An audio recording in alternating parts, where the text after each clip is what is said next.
Nous allons donc démarrer le premier épisode du Barda Podcast avec Barda.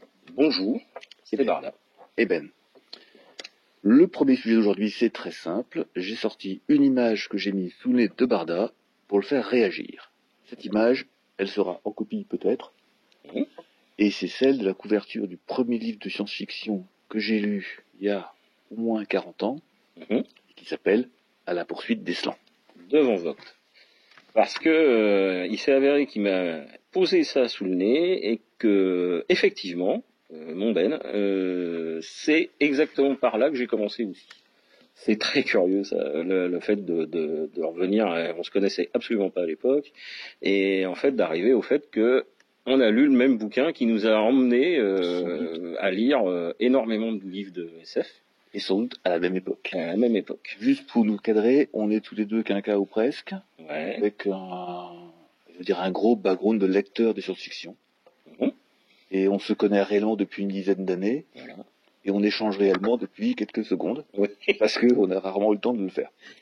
Et l'idée du Barda Podcast, j'en profite pour rajouter l'existence du Barda Blog, qui résume mes lectures et aussi celles de Barda, bardablog@centerblog.net. Tout ça sera dans les commentaires, on verra comment. Et là, donc, au niveau de la poursuite des slans, c'est très particulier. Moi, j'ai lu ce livre à la bibliothèque. Alors, moi, à l'époque, j'étais un rat de bibliothèque, etc. Et ça m'a fait découvrir un univers qui était très particulier. J'avais jamais lu ailleurs. Et je me suis plongé. Alors, l'avantage des bibliothèques, c'est comme quand on trouve un rayon dans lequel on trouve un livre qui vous plaît, généralement, on va farfouiller dans ce rayon jusqu'à temps de l'épuiser complètement. Et maintenant, Barda s'occupe de la bibliothèque. Il a carrément pris le pouvoir. Voilà, parce que sinon, c'est pas drôle. Ah. Et là, effectivement, à la poursuite des slans, ce qui est particulier dans ce bouquin, c'est que c'est un bouquin qui parle aux jeunes parce que le héros est un gamin au départ. Et que, ça termine quand même au niveau, c'est de la science-fiction des années 50, 60. Faudra vérifier ça. C'est-à-dire que le héros, il est soit enfant, ça commence très mal. Il est poursuivi par tout le monde, puisqu'en fait c'est des histoires de mutants qui sont poursuivis, il y a chassés, il y a un pogrom, ou si on peut aller pire, etc. Tout ça se passe longtemps avant Marvel. Hein. Oui. Et effectivement, c'est des mutants qui ont des espèces de petites cornes sur le haut de la tête, puisqu'ils ont des pouvoirs mentaux, et le gamin commence orphelin, il est séparé de tout le monde, il trouve un moyen de survivre, et à la fin, alors je vous spoile pas, mais à la fin, il s'agit de sauver l'univers, de faire admettre que les mutants soient admis par le reste de la société, et en fait, il termine, il fabrique une arme ultime, et il est maître du monde, quoi. Peu de choses près. On va pas spoiler le reste. Non. Van Vogt, c'est comme ça. Van Vogt, c'est tu commences avec quelqu'un qui apparemment monsieur tout le monde. Alors des fois ça l'arrange, il est amnésique. C'est le grand coup de l'amnésique dans la SF. Un grand classique. Un grand classique, c'est comment faire que le lecteur se sente proche du héros. Le héros ne se souvient pas de ce qui lui est arrivé, donc effectivement le lecteur non plus. Donc ça permet, du coup on cherche. Et Van Vogt, il commence toujours comme ça. Son héros, soit il se cherche lui-même puisqu'il est amnésique, ou il est normalement un petit pion dans l'échiquier cosmique. Et ça va terminer qu'il est maître de l'univers, quoi. Et à chaque fois, il faut qu'il sauve l'univers. Ouais. Il se découvre des pouvoirs plus ou moins incommensurables. Et voilà. Et dans ce livre-là, moi, ça a été un choc parce que c'était pas du tout ce que je lisais avant. Alors c'était aux éditions Mille Soleils, hein, c'est la version dont j'ai trouvé la photo, avec des illustrations faites par un petit jeune qui débutait et qui s'appelait inconnu. Ouais. Qui devait trouver ça pour vivre et que c'était pas mal. Et la collection n'a pas eu beaucoup de numéros, les autres étaient des H.G. Wells ou du Ronnie Henné. Et moi j'ai découvert ça par hasard et nous voilà plongés dans un monde totalement différent. Après je suis tombé par hasard sur le monde des Noirs, que mon cousin avait oublié à la maison et qu'en fait il a jamais récupéré. Ouais. Et j'ai commencé à découvrir un auteur que je comprenais pas tout. Parce que les histoires étaient tordues, parce que, faut bien le dire, mais ça j'ai découvert longtemps après, que les traductions étaient assez pourraves, même si celle du Monde des Noirs avait été faite par un certain Boris Vian, et que parfois l'histoire tenait pas vraiment la route. Et ça, Van de Vogt, il y a plusieurs livres où, quand on creuse un peu l'histoire, on doit pouvoir trouver des failles, mais c'est pas grave. Ça fait partie des livres qui ont très mal vieilli. Moi, j'ai essayé de le relire, La poursuite d'Eslan, bien après. Je l'ai relu parce que c'est marrant, on a une lecture différente à chaque âge, comme quasiment tous les livres de SF. Le truc, c'est que j'ai parcouru Van Vogt.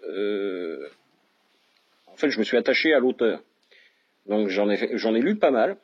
Et ça fait partie des auteurs à oublier. En fait, au jour d'aujourd'hui, je conseillerais pas à un jeune de commencer par ça parce que ça a pris un cachet très vieillissant.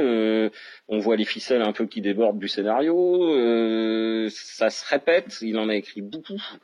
Les traductions sont anciennes. Personne n'ira retraduire. Il y a des bouquins qui ont déjà été traduits dans les années 50 et elles sont traduites dans un français qui est plus vraiment celui qu'on parle aujourd'hui.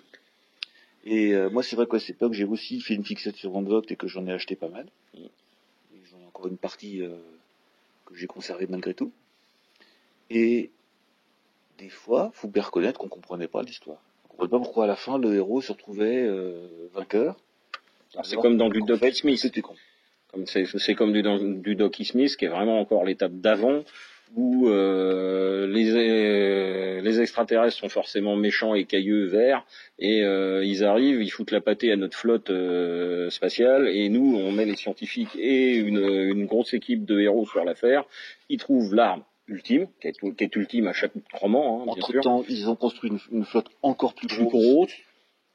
Et on fout la pâtée aux extraterrestres, etc., jusqu'à la prochaine vague.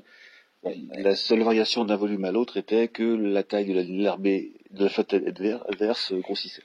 On parlera une autre fois de Doc Smith. C'était du space opéra, c'est le proto space opéra pour Doc Smith. Mais justement, Van Vogt, il était plus sur l'humain que les machines, et il décrivait moins de machines. Alors il y a toujours le grand cyclotron, le truc. À l'époque, ils ont une passion pour les accélérateurs de particules. Ils voient ça en tant qu'arme, machin, instrument. Et l'atome. Et l'atome réponse à tout. Bah oui, on est en pleine période atomique quand même.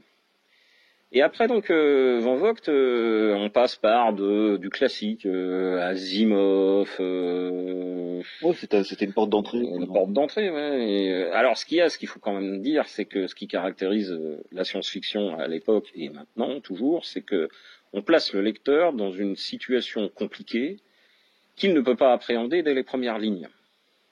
On lit les premières lignes, le premier chapitre, les trucs comme ça, et évidemment, on ne peut pas tout comprendre. Donc il faut avoir une ouverture d'esprit pour dire je me lance dans l'histoire, j'absorbe, et j'y comprendrai peut-être quelque chose à la moitié du bouquin. Et cet état d'esprit-là, il n'est pas évident à choper. Nous, ça nous paraît naturel. Parce qu'on en a maintenant. On a tellement lu et on sait que c'est tellement fait comme ça que même si les choses paraissent pas claires au départ, ça s'accrochait. La caractéristique principale de ça, c'est Dune. Puisque Dune est vraiment prévu comme ça, vu que c'est quelque chose qui a une profondeur quand même ultime à l'époque. Moi, Dune, c'est un choc. Je l'ai lu, la collection complète, j'ai dû la lire 4 ou 5 fois. À chaque fois à un âge différent. On a vraiment une lecture différente à chaque fois. Mais de toute façon, alors la première fois, c'est celle qui compte.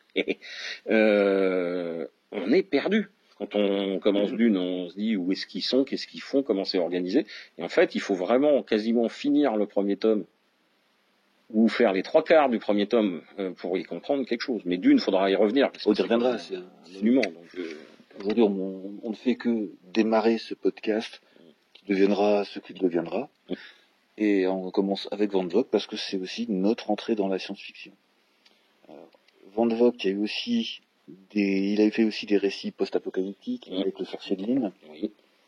Il a fait des récits un très réac d'esprit avec les armureries d'Icher, où chaque citoyen devait être armé pour se défendre contre l'État. Un discours qu'on retrouve encore de nos jours. Il a fait un truc avec le monde du non-A, qui était très classique dans sa façon de procéder, mais il a quand même amené, c'est là où on a le héros amnésique, Gilbert Gossine, qui est quand même amnésique au départ, et les gens le reconnaissent comme étant le mari de l'impératrice. Donc c'est dans la roue. Donc c'est très particulier. Et il a cette particularité-là de faire mourir son héros au bout du premier chapitre, ou du deuxième. Assez rapidement. Assez rapidement. Il s'échappe, on croit qu'il va s'échapper, il a 2 doigts de s'échapper, boum boum, il se prend 2 balles, il est mort. Et là, tu fais ouh, c'est rare. Hein. Enfin, faut quand même reconnaître que dans la littérature d'aujourd'hui, peut se permettre ça. Maintenant, il y a Game of Thrones où ça meurt par. Ouais, mais faut voir que tout ça, c'était longtemps avant Game of Thrones, Star Wars et tous les Star Trek et tout ce qui d'après a fondé l'environnement qu'on a nous, que nos enfants. Nous, quand on a découvert ça, déjà en France, on connaissait pas Star Trek, on connaissait la science-fiction, ça se résumait à peu près Bogdanov à la télé. Qui veut dire la tristesse. Et quand vous dites à l'époque, il y a des gens, tiens, qu'est-ce que tu es en train de lire? Je suis en train de lire du Jean Vogt. Le monde du non-A. Alors déjà, le monde du non-A, donc déjà rien que le titre. Et en plus, quand vous montriez la couverture, ça s'écrit avec le A, avec la barre au-dessus. Et donc c'est... et là, c'était du proto-geek. C'est-à-dire qu'en fait, les gens... La majeure partie des gens à qui vous parliez de ça comprenaient pas du tout de quoi vous étiez en train de parler. Ça paraissait, le mec il me dit que c'est le monde du non-A, on voit le monde des A avec une barre au-dessus. Donc c'est très très particulier. Moi je me souviens aussi il y avait le Silky, oui. Dans lequel c'était des. Alors ça paraissait très bizarre à l'époque puisque c'est un mec qui était modifié. Un humain qui était modifié et qui pouvait aller dans l'espace sous l'eau, etc. Moitié poisson, enfin une forme de moitié pisciforme. Il y avait 3 formes différentes. 3 formes différentes. Avec 3 masses différentes, d'ailleurs, ce qui était assez rigolo. Et on comprenait pas trop pourquoi. Bon, on comprend petit à petit dans le livre lui-même. C'était le proto-super-héros. Modification génétique, etc. Avant d'en parler. C'était très bizarre à lire. Après, il y avait quoi d'autre? Il avait même parlé à un moment donné, tu me corriges si je me trompe, de l'ascenseur spatial, c'est-à-dire le fait d'avoir un satellite géostationnaire et de faire monter un monofilament il me semble. Alors celui-là, je sais même plus le titre. Je ne l'ai pas tous lu. Par contre, il a aussi écrit du Heroic Fantasy. Oui. Avec le livre de Ptah. Je crois que c'est pratiquement le seul livre d'Heroic Fantasy qu'il ait écrit. Où ça reste quand même très particulier, même s'il y a tous les classiques, le héros, les méchants, les combats à l'épée. Ouais. Bon, si ce n'est que comme il n'y a plus de métal, ils sont avec des épées en bois affûtées. Mais c'est quand même différent de Conan le Barbare ou de tout ce qu'il y avait à l'époque, parce que le héros, il n'est pas juste un homme, il est à la fois un homme, un dieu, mais il comprend pas où il est. Lui, il a des souvenirs qu'il était officier dans une unité de blindés en 40. Donc c'est très bizarre. Et à la fin, quand même, le bouquin se lit. C'est un de ceux que je trouve qui se lit le mieux, avec une histoire qui tient à peu près la route, qui finit avec une happy end pour une fois, et qui reste un peu unique dans l'œuvre de Van Vogt. Et après, il y en a d'autres qu'il a écrit plutôt vers la fin de sa vie, avec les opérateurs humains, la machine ultime, où là, franchement, on décroche assez vite, c'est assez chiant. Le pitch de l'histoire est pas super intéressant, puis on sent qu'il tourne un petit peu à vide.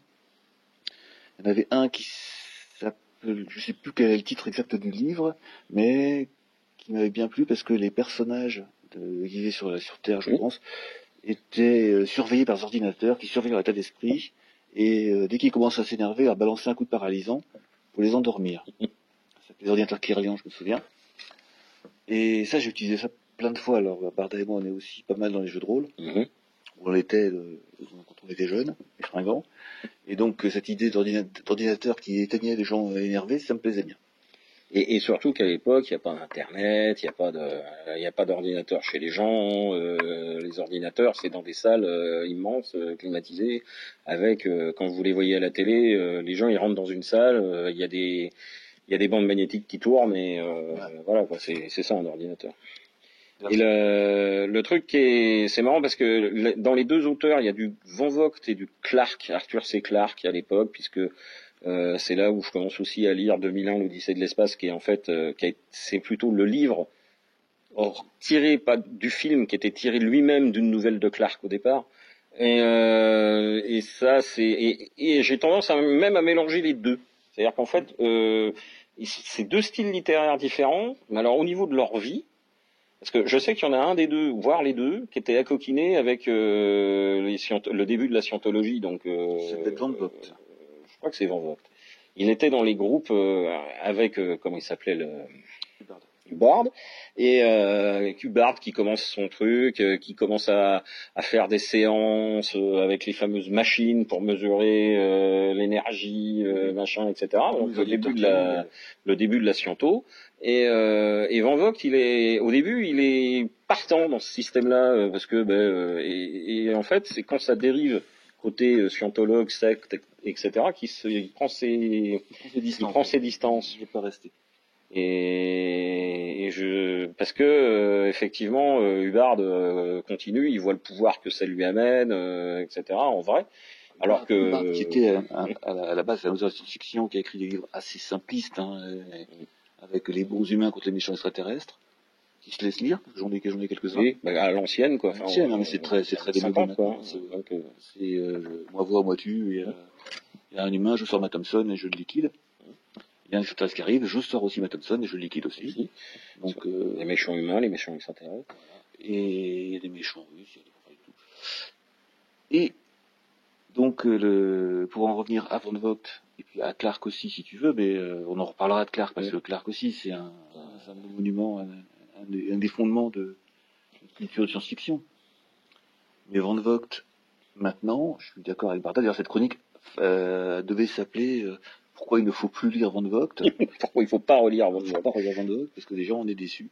Et Van Vogt, je ne fais pas partie des auteurs que j'ai conseillé à mes enfants, parce que c'est plus trop lisible dans l'univers qu'on est maintenant.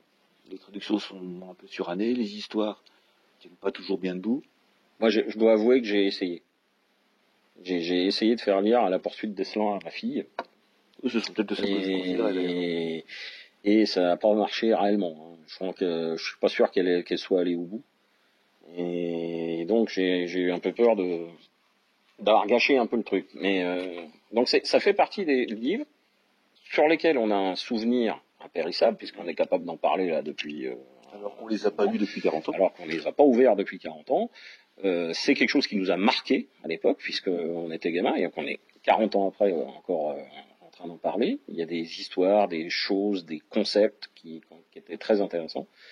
Mais on se dit, le paradoxe, c'est qu'on les conseille pas. C'est-à-dire qu'on ne dit pas, relisez du Van Vogt, c'est rigolo, c'est bien, il y a plein de concepts dedans. En fait, non, parce que c'est suranné. Ça a inspiré beaucoup de choses. Voilà, et il y a eu mieux depuis.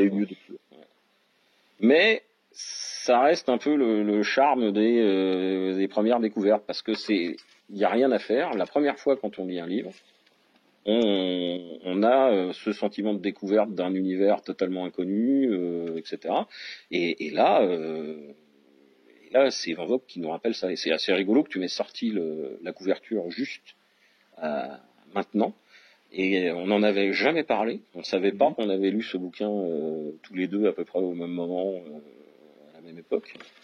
Et Van Vogt est vraiment le cristallisoire je pense, d'une génération de gamins qui ont découvert la SF via tous ces trois gars, on va dire, entre Van Vogt, Asimov, Clarke et Herbert. Alors Herbert plus tard, moi je sais pas, j'ai pas lu Herbert tout de suite. Mais, c'est les Chroniques martiennes de Bradbury, Fahrenheit 451. Il était plus trouvable. On trouvait quoi dans les bibliothèques à l'époque, dans les années 70. On allait trouver du Van Vogt, du Clarke, de l'Asimov et du Bradbury. Parce que Bradbury, à cause de Fahrenheit 451, parce qu'il était connu, il y avait eu un film, les thèmes étaient plus politiques, etc. Et Bradbury était plus à la fois soit politique, soit soit poétique, soit politique. C'est marrant. Et Asimov, lui, il était Asimov était très histoire de robots, etc. C'est quand même lui qui a mis au point les histoires de le mélange, l'idée de mélanger des enquêtes policières à des histoires de robots. C'est parce que en fait, ce qui constituait le fondement de son truc, c'est j'ai édité les lois de la robotique, puisque c'est lui qui l'a écrit en premier, alors que c'est marrant parce qu'il y en a qui la ressortent comme si c'était quelque chose qui était réellement des lois physiques ou des lois, etc., alors que c'est un auteur de science-fiction qui les a écrites. Et pour pouvoir s'en servir, le but c'était de qu'est-ce que je peux imaginer pour qu'un robot les transgresse, premièrement, et qu'est-ce que je peux imaginer pour qu'un autre robot avec un autre humain résolve l'énigme policière qui en découle. Et c'est iRobot et compagnie. Ça, on en reparlera d'autres fois. Oui. Parce que là, parce qu'on est très bavard. On est très bavard. Et on est déjà à peu près plus de 20 minutes d'enregistrement. Mon Barda, pour finir. Oui. Impromptu, quel livre tu conseilles aujourd'hui? À lire? Aujourd'hui. Un jeune? Ouais. Pour débuter en SF? Ou même un moins jeune. Même un moins jeune. Moi, du Gibson. C'est rigolo, mais je partirais sur du cyberpunk des années 90. Ouais. Quoique ça a vieilli, mais aussi, déjà. Mais du Gibson, ça a peut-être moins vieilli. Ou du Morgan. Richard Morgan. Profiter du fait que Carbone Modifié est sorti en série, pour leur montrer que entre le bouquin et la série, il vaut mieux lire les deux se voient, mais qu'il vaut mieux lire le bouquin, et le bouquin est plus profond. Ok. Moi, je repartirai sur du Stephenson, Neil Stephenson. Ah oui. Je viens de finir The Rise and Fall of Dodo, qui est extraordinaire, mais qui n'est pas encore traduit en français. Mais je conseillais Zodiac, qui est une histoire d'écologiste un peu pirate. Pas totalement science-fiction, mais vraiment intéressante.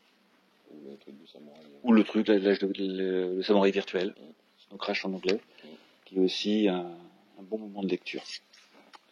Bien, on va s'arrêter là pour aujourd'hui. Merci Ben. De rien, et de toute façon, on verra ce qu'on fera après.